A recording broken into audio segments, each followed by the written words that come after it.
Someone asks you in the names of Allah, give him. If you can, of course. But if he asks you something impossible, you don't give him. I ask you in the name of Allah to kill this person. I ask you in the name of Allah to divorce your wife. I ask you in the name of Allah to tell me your secrets. No. It means when he asks something legal, something within your capacity, then do it.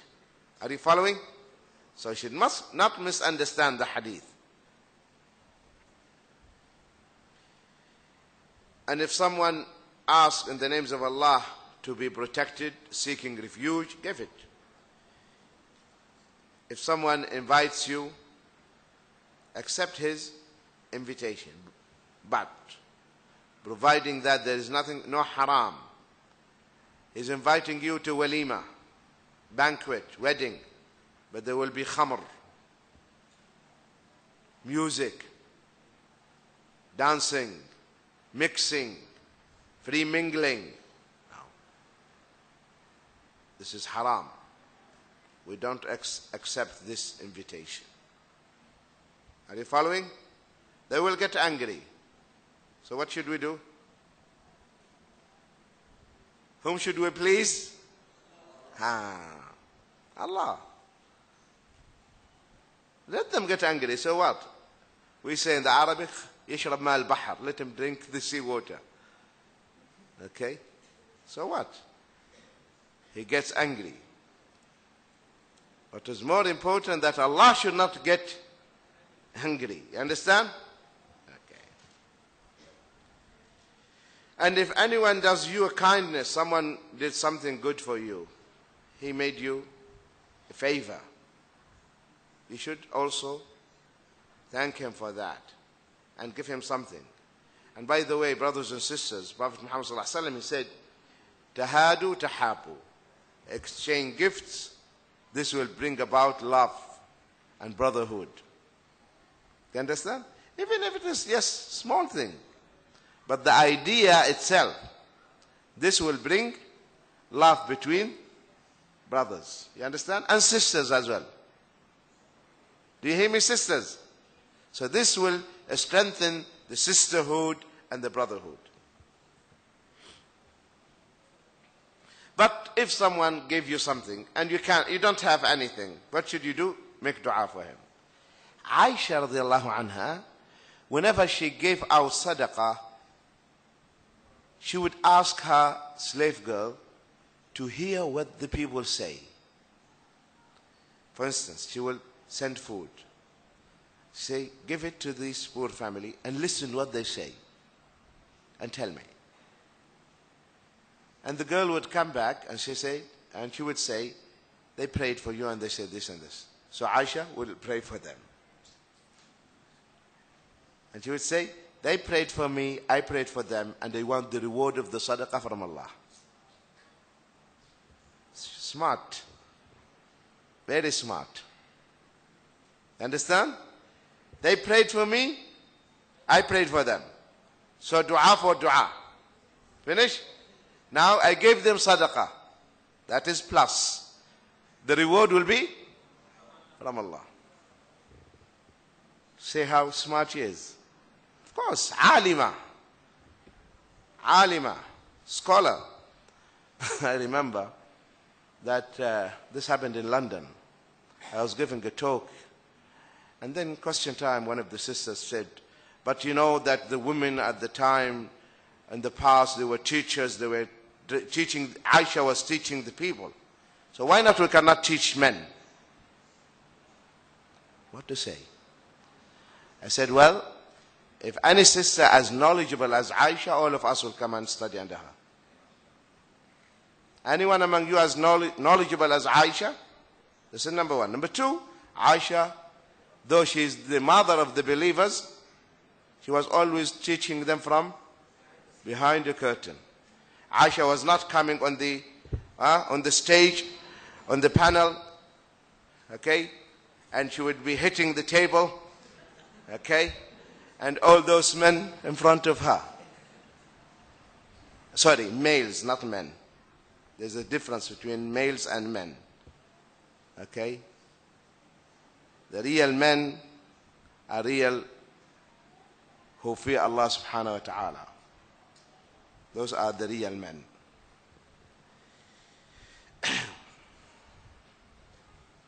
So here the Prophet ﷺ is telling us, if you don't have anything, keep praying for them until you feel that maybe this dua now is equal to the sadaqah they gave or the gift they gave. Chapter number 56.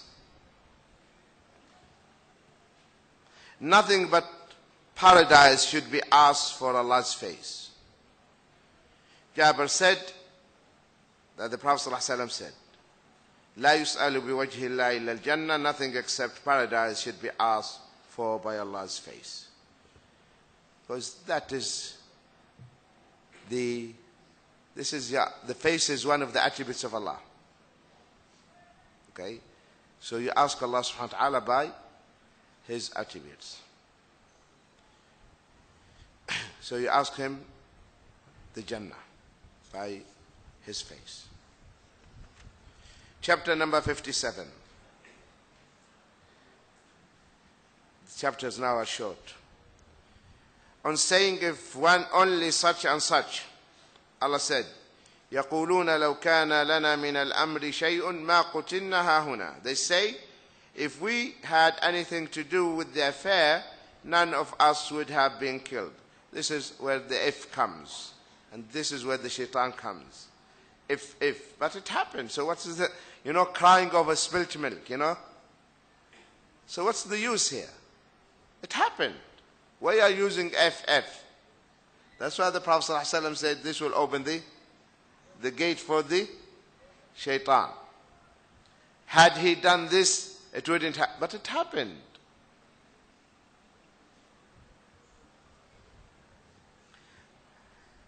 Also Allah said, الَّذِينَ قَالُوا لِإِخْوَانِهِمْ وَقَعَدُوا لَوْ أَطَاعُونَ مَا قُتِلُوا.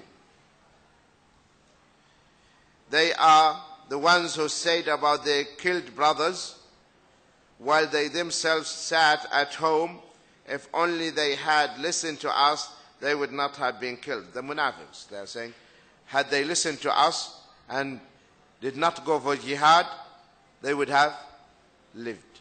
So Allah told them, so avert death from you when it comes. Okay? And Allah said, أَيْنَمَا تَكُونُوا يُدْرِككُمُ الْمَوْتُ وَلَوْ كُنْتُمْ فِي بُرُوجٍ مُشَيَّدًا. Wherever you are, death will reach you, even if you are in lofty buildings. Death will come. No one can stop the angel of death. Okay? The angel of death will come and take your soul. So here the Prophet ﷺ says in the hadith, احرص على ما ينفعك واستعن بالله ولا تعجزن وإن أصابك شيء فلا تقل لو أني فعلت كذا وكذا لكان كذا وكذا ولكن قل قدر الله وما شاء فعل فإن لو تفتح عمل. Seek carefully what benefits you in the hereafter, and seek help only from Allah, and neither lose heart. If any adversity, misfortune comes to you, don't say, if I had only acted in such and such way, it would have been such and such. But instead say, Allah has decreed it, and what He willed is done. Verily, if opens the way for the work of Satan. It opens the door for the Satan. So just say, Allah subhanahu wa ta'ala, qaddar Allah wa ma sha fa'al. What do we say? What do we say? Qaddar Allahu sha'a fa'al. Allah decreed, and what He decreed happened. Qaddar Allah wa ma sha fa'al. Because this will open the door for the devil. And then will the guilt, for instance, a brother from UK. His son drowned in the pool in the house. And he called me and he is crying and this. Said, I feel guilty. And then he was saying, had I erected a fence around the pool, he wouldn't have died. But he died. So you see, the shaitan is making him feel guilty so that he will remain sad forever. Now, this is something you didn't mean to kill your son. You didn't take the precautions, that's right. So just now take the precautions so the rest will not drown. Understand? So it is from the qadar to take the precautions. After taking all the precautions,